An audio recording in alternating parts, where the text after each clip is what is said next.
हम मौजूद हैं मुंबई के बीकेसी स्थित भारत नगर इलाके में। आज के इस अंक में हम जिस विषय पर बात करने जा रहे हैं वो काफ़ी संवेदनशील मामला है। आपको बता दें कि यहाँ के रहवासियों का ये आरोप है कि यहाँ पर बिल्डरों के गैरकानूनी अवैध निर्माण से यहाँ के लोगों को काफ़ी परेशानी का सामना करना पड़ रहा है।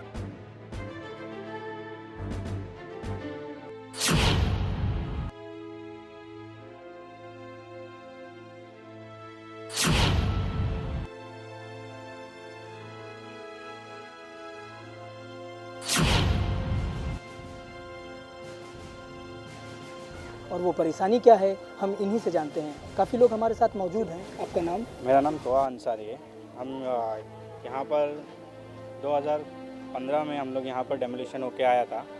जहाँ पर जो हमारा SDIL जो डेवलपर है वो 12 साल से यहाँ पर काम कर रहा है, बट 1% भी उसने डेवलपमेंट करके दिखाया नहीं है। वहाँ पर इनकी LOI भी कैंसिल हो चुकी है। इन्होंने हमारे पास में 1035 टेनेंट है। 1035 टेनेंट में से सिर्फ 1% को उन्होंने रीडेवलपमेंट के अंदर डाल के पूरा प्रोजेक्ट बना लिया। जो अदानी का प्रोजेक्ट है वो सेल्स में चला गया है। ना इनके ऊपर रेरा पीट हो रही है, ना कुछ पीट हो रही है।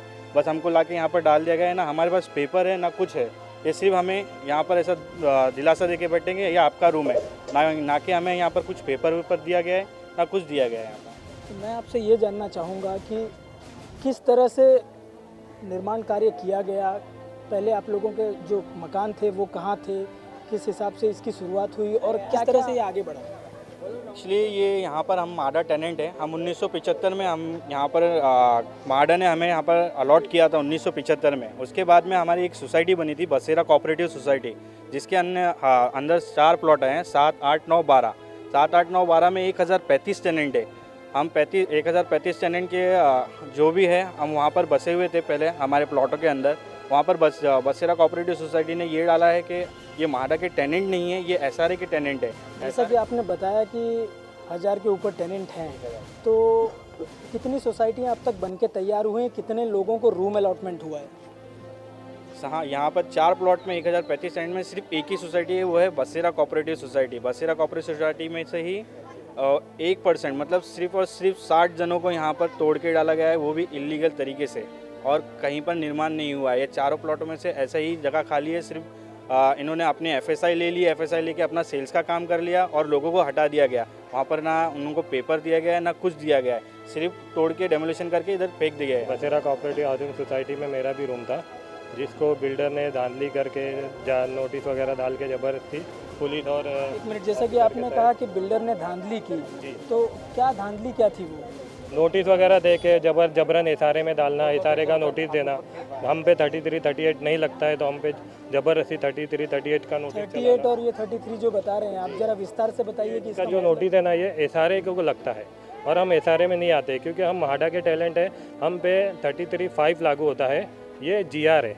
तो और अभी फ़िलहाल 2010 में एक ऑर्डर हुआ था प्लॉट नंबर 1 से 4 का, तो वो भी हमारे सेम माडा के टैलेंट है। उनको हाई पावर कमेटी ने ऑर्डर दिया है कि इनको रीडेवलपमेंट इनके साथ किया जाए, तो हमारे साथ ये अन्याय क्यों? तो आपने देखा कि किस तरह से यहाँ के लोग त्रस्त हैं और ये लोग चाहते हैं कि इन्हें इनका हक मिले।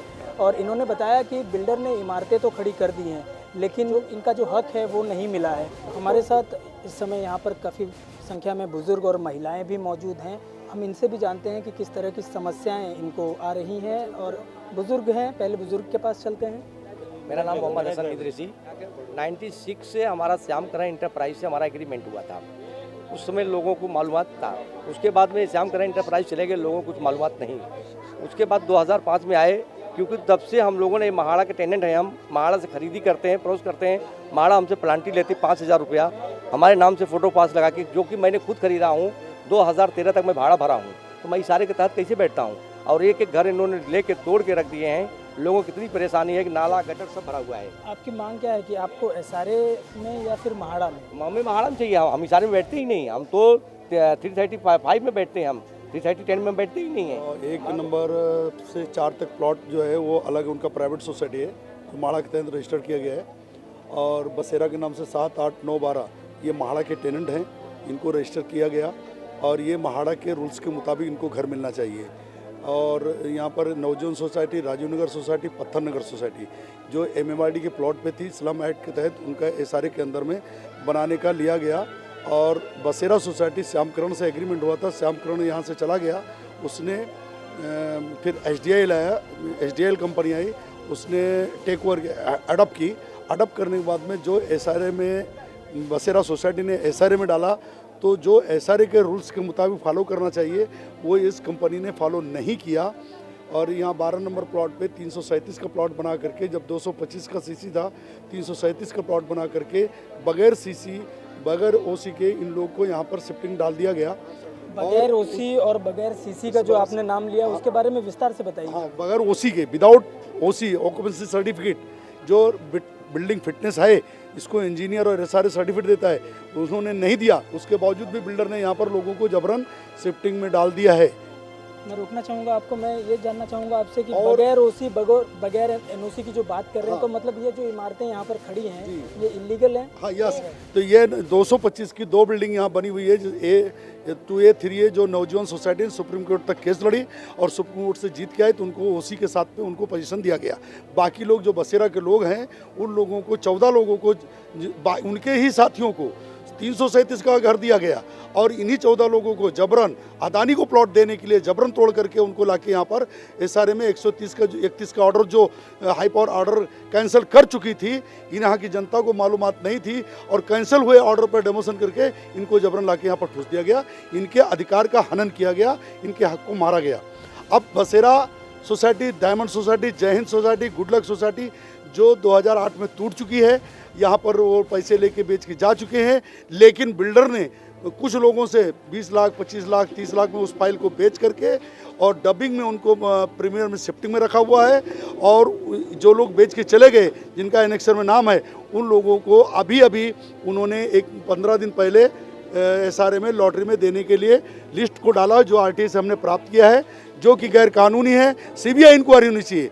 अदानी ने सारे 14 सोसाइटियों को भारत नगर के अंदर में रिहैब टेनेंट जितने भी हैं, एक भी टेनेंट को लीगल, नौजवान को छोड़ के किसी भी को लीगल तरीके से घर नहीं मिला है। और अदानी का पूरा सेल का, 14 सोसाइटियों का सेल का पूरा टावर खड़ा हो चुका है। इसके अंदर बहुत बड़ा घोटाला है, बहुत बड़ा सरकार की आर्थिक नुकसान किया गया है, रेवेन्यू लॉस है। इसमें CBI इंक्वायरी होनी चाहिए। इसमें बिल्डर और कुछ सोसाइटी के लोग जो दोषी हैं उनको, और कुछ नेता भी इसमें इन्वॉल्व हैं, उनको सख्त सजा देनी चाहिए। और जो महाड़ा के टेनेंट हैं, महाड़ा को अपने प्लॉट के लोगों को टेक ओवर करके रिटर्न ले करके महाड़ा के रूल्स के मुताबिक उनको घर बना के देना चाहिए। पत्थर नगर सोसाइटी के लोग, राजीव नगर सोसाइटी के लोग 2005 से खाली करके प्रीमियम में संडास के पानी को पीने के लिए मजबूर हो रहे हैं। कचरे हैं, उनकी लिफ्ट बंद कर दी गई है। 15 माले की बिल्डिंग, 12 माले की बिल्डिंग लिफ्ट बंद कर दी गई, घर के लाइटें कट कर दी गई।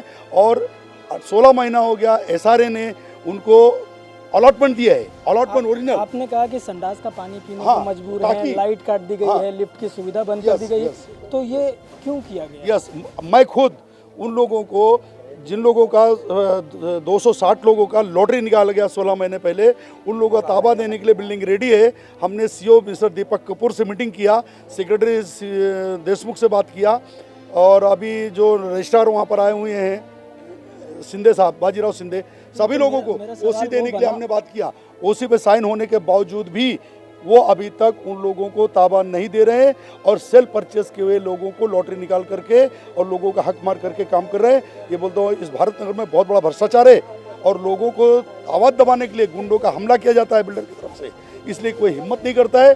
तो लेकिन आपने देखा कि किस तरह से त्रस्त हैं यहाँ के लोग और किस तरह से बिल्डरों के प्रति इनके एक नाराज़गी भी देखने को मिल रही है और ये लगातार मांग की जा रही है। त्रस्त लोग ये लगातार मांग कर रहे हैं कि यहाँ जो घोटालेबाजी या जो भी बिल्डरों द्वारा चल रही है उसकी एक उच्च स्तरीय जांच हो। ये लोग CBI जांच की भी मांग कर रहे हैं। अब ये सरकार को तय करना है, प्रशासन को तय करना है कि इन यहाँ की जनता को वो किस तरह से न्याय दिला पाती है।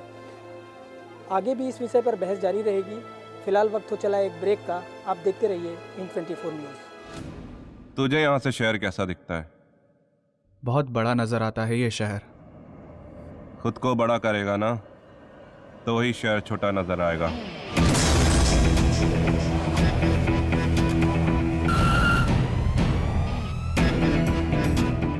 मोबाइल दिखा, मोबाइल। अबे साले चोर, तू मरवाएगा एक दिन। करना क्या है, मोहल्ले के लड़कों को इकट्ठा करके शाखा ही तो खोलनी है। पर देव सिंह की क्यों? क्योंकि देव सिंह इस कोटा शहर का सबसे बड़ा पॉलिटिकल गुंडा है।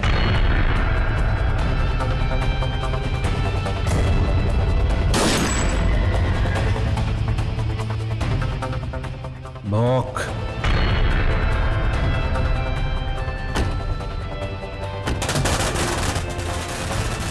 खबर पक्की है, देव सिंह चुनाव विपक्ष से लड़ने वाला है।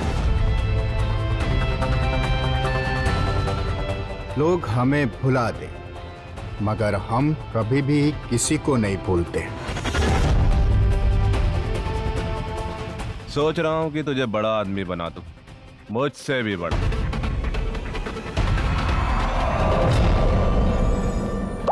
नदी में पत्थर फेंकने से कुछ नहीं होता विष्णु,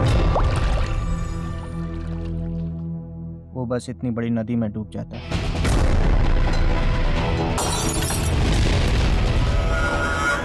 वो ये इलेक्शन जीतना नहीं चाहिए। चुनाव तो देव सिंह ही जीत कर रहेगा। मुझे तो बस आपका आशीर्वाद चाहिए। अरे बच्चा है रे तू तो मेरा। तुझे जान से मार देगा वो। तेरी वजह से ये सब कुछ हुआ, तूने भेजा था ना उन गुंडों को।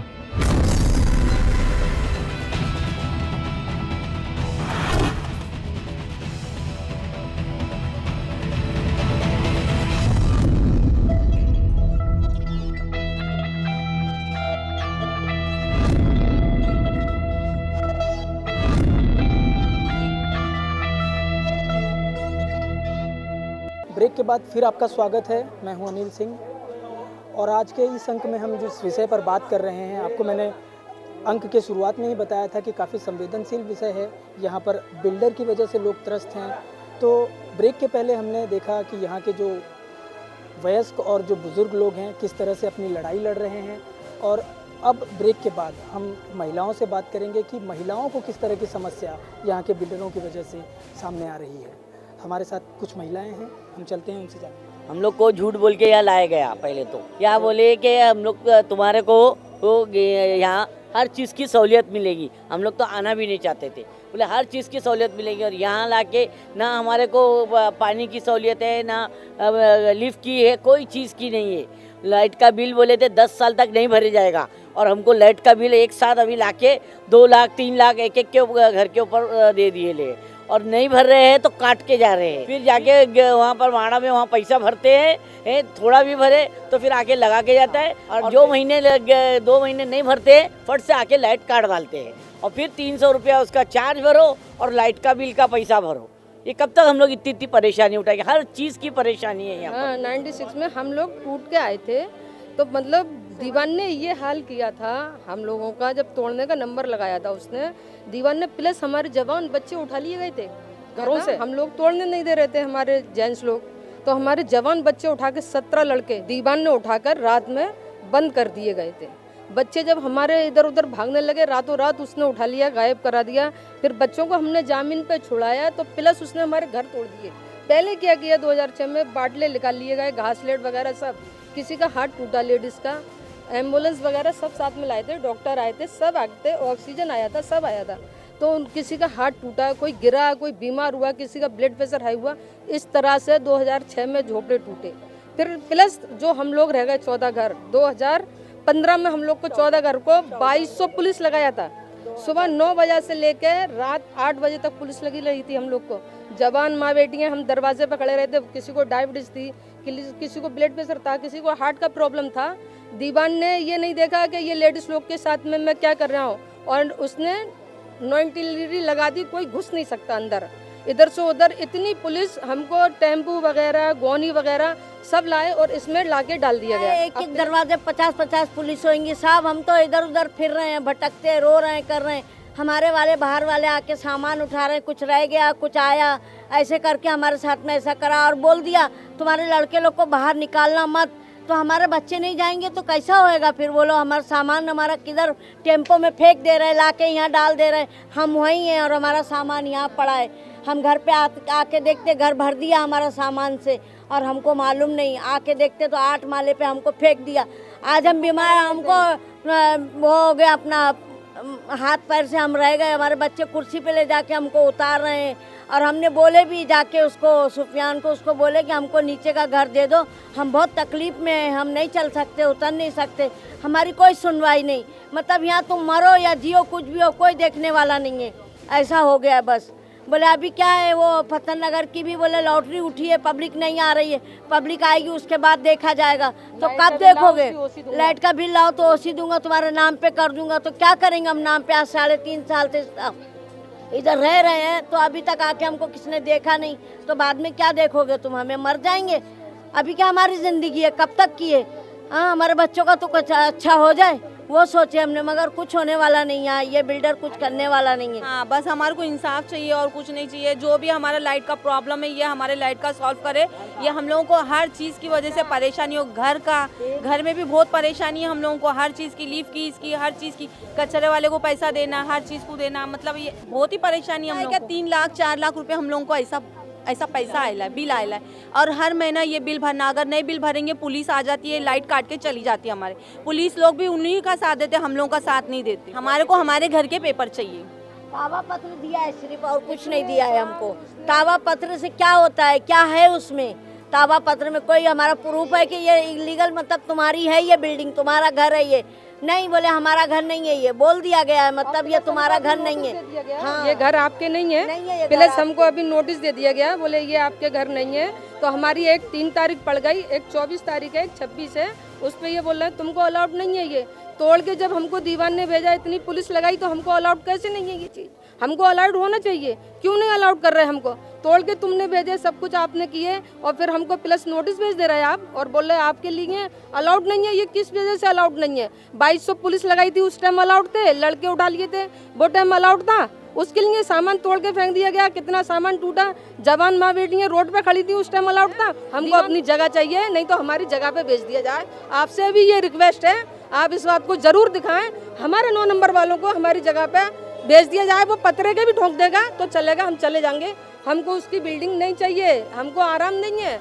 एक घर में 4-4 बहुएं रह रही हैं, जवान बेटियां बेटे हैं, गुजारा नहीं है। तो आप बताइए कहाँ जाएंगे? हमारे 3-3 माले के घर थे, उसमें फैमिली रहती थी हमारी, तो हमारे घर हमारी जगह पे भेज दिया जाए प्लीज़। आपसे भी रिक्वेस्ट है, हम अपनी जगह पे चले जाएंगे, उनका महल उनको छोड़ जाएंगे। वो दीवान आए, देखे और चाटे, शहद लगाए और चाट ले और गले में ताबीज़ बना के लटका ले। आपसे ये रिक्वेस्ट है, आप ज़रूर दिखाइए ये बात।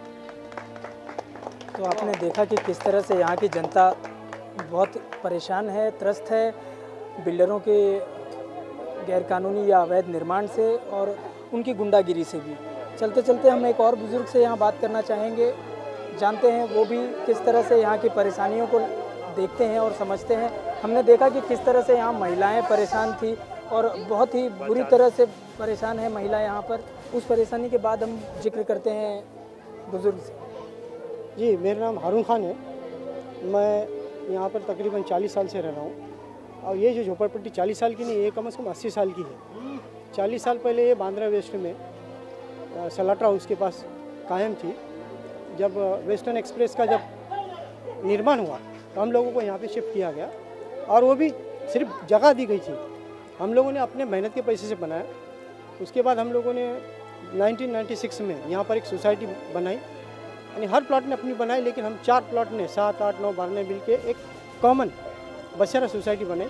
और हम लोग चाहते थे कि एक सोसाइटी के बैनर पे हमारा जो फ्यूचर बन जाए। किसी को भी झोपड़पट्टी में रहना पसंद नहीं है, हम लोग चाहते हैं हमारा डेवलपमेंट हो जाए, हमारे आने वाले जनरेशन अच्छे घर में रहे। इसके लिए हमने जो सोचा था वो हमारे अपने सोसाइटी के लोगों ने, बिल्डर ने या प्रशासन के जो अधिकारी है, इन लोगों ने पूरा हमारे साथ धोखा किया। अभी तक जितने भी लोगों ने आपको बताया उससे तो आपको ये पता चल ही गया होगा कि हमारे साथ कितनी ज़्यादती हुई। सोसाइटी जो हमारी तो बसेरा जो थी, इसने 1996 से बनने के बाद 1996 के बाद से कभी भी ना एनुअल मीटिंग ली, ना लोगों से कोई राय ली, ना कुछ ली। बसेरा को यहाँ के लोगों ने, जो लोग बेचारे जानकार थे, उन्होंने चैलेंज किया, उसको डिज़ोल्व कराया। सोसाइटी आज डिज़ोल्व है, उस पर प्रशासक बैठा है, और प्रशासक जो है वो अपने सिर्फ लिमिटेड काम करता है। आज हमारे घरों की ये हालत है कि बिल्डिंग तो बन गई, हम लोगों को यहाँ शिफ्ट कर दिया, लेकिन जब तक ये बिल्डिंग हैंड ओवर नहीं होगी तब तक हम उसके मालिक नहीं हैं। और हैंड ओवर होगा अगर एसआर में भी है तो हमारे को उसके हिसाब से बिल्डिंग का जो है सोसाइटी बना के देना पड़ेगा। प्राइवेट है तो भी सोसाइटी बना के देने का, ये एज़ पर रूल रेरा का कानून है, देश के जितने भी कानून है सब है। लेकिन आप देखेंगे तो यहाँ किसी भी बिल्डिंग के अंदर सिर्फ लोगों को ठूसा गया है। जैसे कि मैंने बताया 1000 के करीब सोसाइटी है बसेरा, लेकिन 1% जैसे अभी हमारे तोहा ने बताया कि 1% भी नहीं, 100 लोगों को अभी तक लीगल तौर पे नहीं मिला रूम। और जो लोग आए हैं उनकी जो परेशानी है वो अपनी जगह है, क्योंकि यहाँ पे कोई बिल्डिंग की सोसाइटी नहीं है, कोई देखने वाला नहीं है। बिल्डिंग की लिफ्ट बंद हो जाती है तो मेरे हिसाब में 8 माले से उतरने के लिए परेशान हो जाता है। मैं जो हूँ हार्ट पेशेंट हूँ, मेरे जैसे महिला है, बच्चे हैं, हर किसी की तकलीफ है और ये सब बिल्डिंग का हाल है। क्योंकि जब तक इनको लीगल वे में नहीं दे दिया जाएगा तो ये लोग अपनी मिल्कियत नहीं बना सकते। हमारा सबसे बड़ा ये है सोसाइटी डिसॉल्व होगी 2015 में, उसको अपील में वो भी वहाँ से भी डिसॉल्व हो गए, लेकिन अभी तक उसका इलेक्शन नहीं हो रहा क्योंकि हम लोग महाड़ा से रजिस्टर्ड है, हम लोग एसआर में रजिस्टर्ड नहीं है। लेकिन ये एसआर के नाम पे हमको सिर्फ एसआर करके यहाँ पे बिठाया गया है। लेकिन आज हम लोग चाहते हैं कि आपके माध्यम से आप लोगों का हम धन्यवाद करते हैं सबकी तरफ से, आप लोग यहाँ तक आए और हमारी बात वहाँ तक पहुँचा रहे। तो हमने इस मामले में सीएम से लेके housing minister, cooperation minister, chief officer, minority commission, जितने भी आधार है सबको हमने दिया, लेकिन अभी तक हम लोगों को कोई भी जैसा न्याय चाहिए वैसा नहीं मिला। तो आप आपसे ये गुजारिश है कि हमारी बात जहाँ तक पहुँच सकती है पहुँचाने की आप कोशिश करें। तो आपने देखा कि यहाँ के लोग लगातार अपने न्याय के लिए मांग कर रहे हैं। महिलाओं ने जिस तरह से बताया अपनी समस्याओं के बारे में, वो सुनकर एक शर्मसार होने जैसी स्थिति सामने आई। सवाल ये है कि प्रशासन आखिर क्यों मूक दर्शक बनकर इनकी परेशानियों को देखे जा रहा है, बिल्डर क्यों लगातार इन पर गुंडागर्दी किए जा रहे हैं, और अवैध निर्माण के बाद भी ये इमारतें आज भी कैसे खड़ी हैं, जबकि छोटे मोटे इमारतों को जो लोग झुग्गी झोपड़ियों में बनाते हैं उस पर कानूनी कार्रवाई कर दी जाती है, उसे तोड़ दिया जाता है। तो एक बिल्डर द्वारा एक अवैध निर्माण कर इतनी बड़ी बड़ी इमारतों को खड़ा किया गया है, तो ये किस तरह है? सरकार का ध्यान आखिर किस तरफ है? और अगर सरकार चुप है तो इस पर क्यों वो चुप है? इसके लिए मुख्यमंत्री जी को भी ये जवाब देना होगा और जो प्रशासनिक अधिकारी हैं उनको भी ये जवाब देना होगा। आज के इस अंक में सफ़र यहीं तक। अगली बार मुलाकात होगी किसी और विषय को लेकर, किसी और इलाके में। तब तक के लिए मुझे यानी अनिल सिंह को अपने साथी कैमरामैन देवानंद सिंह के साथ दीजिए इजाज़त। नमस्कार। आप देखते रहिए इन 24 न्यूज़।